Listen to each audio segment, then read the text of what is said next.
Have you started something new and you're like wanting to quit? Or maybe you found yourself quitting something in the past and you're like, why did I give that up?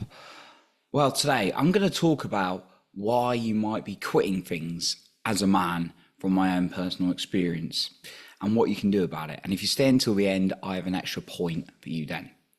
Now, for me in my life, like I've stopped many things, and logically the mind can get in and say, it's not for me.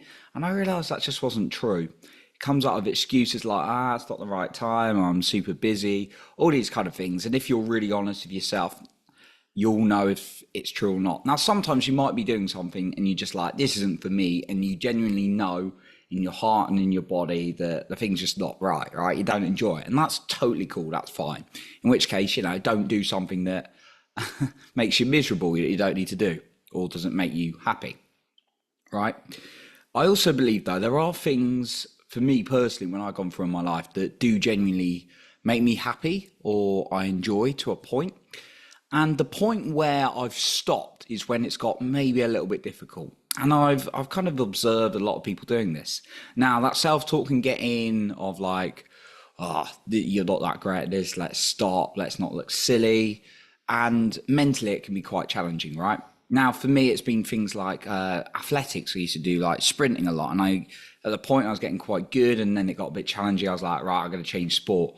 I did that with rowing. I switched sports so many times because I'd quit from one to the other, be like, I'm not super dedicated to this sport. So it wouldn't look like I was really trying and then failing, right? It's crazy how the mind works, right? And I quit rowing. I was like, I don't look as good. Maybe it's not for me. Maybe it's not the right time, right?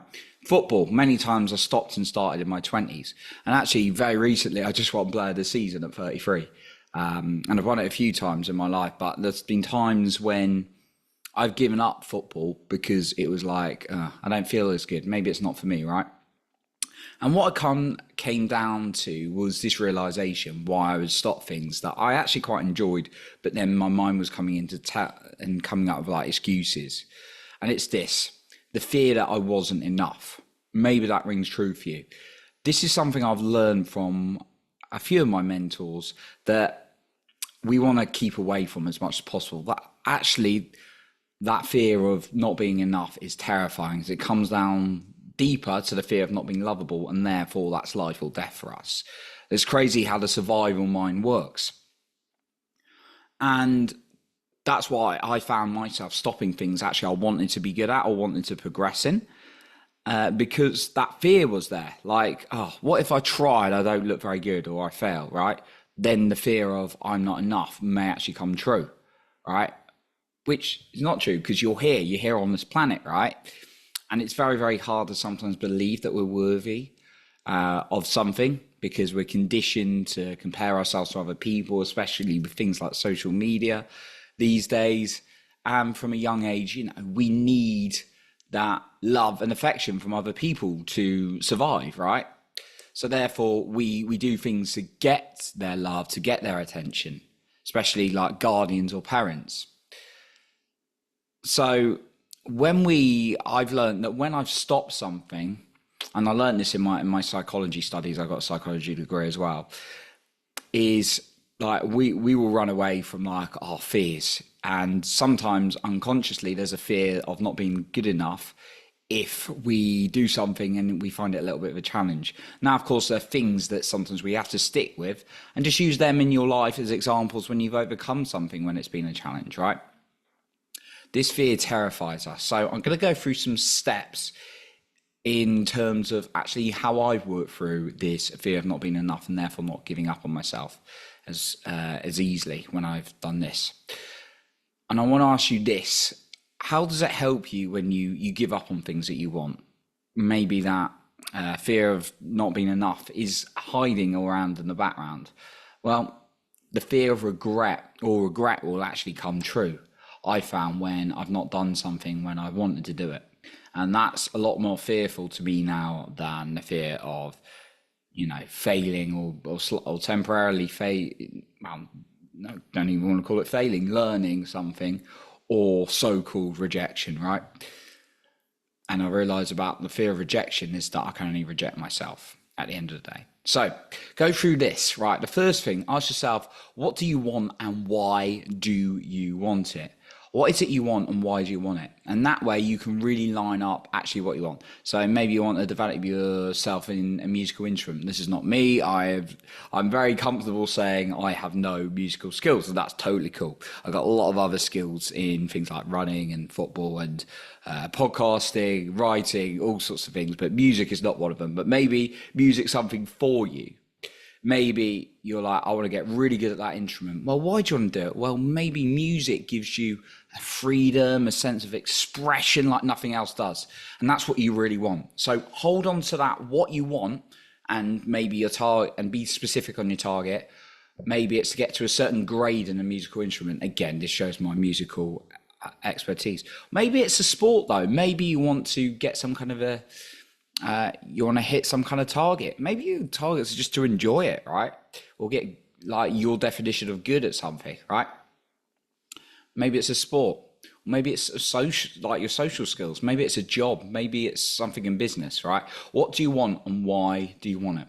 So you got to know where you're going, and that's why I started with that one. But the why is really important, so that you don't just bring in something that's been conditioned, like, oh, I want like £1 million, so I can look, because everyone on Instagram's got a jet or limo, and I want that as well. But do you really, right? So that's why we ask, what do you really want and why do you want it? Sit with yourself and really think on that question. The second question I always ask is, what are the systems I'm going to put in place? Not what's an action. I like to think of more, what's the consistent systems I need to do in order to be good at that? So for me, for running, what's the system I need to have in place? I need to be running a few times a week. I need to be eating a certain diet. I'm not overly strict, to be honest. I do treat myself to things. But like, I have a system to get good at running and like run half marathons like I recently did. I have a system for being good at football. Like, I work on my fitness. I turn up to football. I focus on certain elements of my game, right? So what is a system for business might be, you're going to focus on the number one thing that's going to grow your business. And that's probably reaching out to people, networking with people, rather than hoping they just land on your website. Anyway, we won't go down that rabbit hole, right? But what is a system you need to have in order to get where you want to go, right? And then the third thing is, how are you going to celebrate every single day? Like, how are you going to celebrate towards something? Because when you celebrate, you're showing yourself that you are good enough, that you're like, yes, I am doing something, that I just showed up today, and then celebrate that. Because when you celebrate, your nervous system is actually going to want to do more of it as well. My final point in terms of not quitting is a bonus one. It's accountability. Have someone in your corner that's going to keep you accountable. I have an accountability partner, great guy, Nick. Hopefully invite him onto the show very soon. Actually, a really great guy. I keep him accountable. He keeps me accountable. And what we do is just give each other our goals each week. And we say, all right, I'm going towards that. And then I'm like, look, I'm finding this really tough at the moment. Maybe we could talk through some strategies. He might be doing the same the other way around. Like, sometimes I'm trying to manage my money better. I'm not definitely not broke by any stretch of the imagination, but sometimes I might, treat myself a little bit too much. And I'm like, right, I need to be a bit more tighter. Not that, very fortunate not to be like struggling for bills or anything like that. I've got a bit of a luxury, but it's sometimes I'm like, right, Nick, I need to put systems in place, keep me accountable. Okay, for like making sure I don't overspend on something.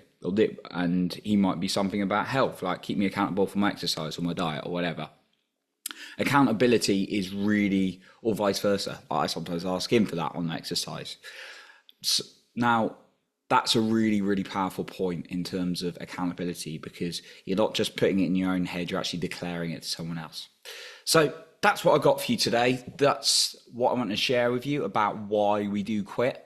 Often, from my own perspective, it comes down to the fear of not being enough. But I've given you some pointers today in terms of understanding where you want to go, so being very clear on that and why. What are the systems you're going to put in place? Make them, I didn't say this as well, make it very, very simple. Don't make it too hard, or else you won't stick to it. How you're going to celebrate, and then the added one is have an accountability partner to keep you on top of that as well. So I appreciate you for being here. You'll improve other people in your life by working on yourself as a man. And remember to lead with your heart, not with fear.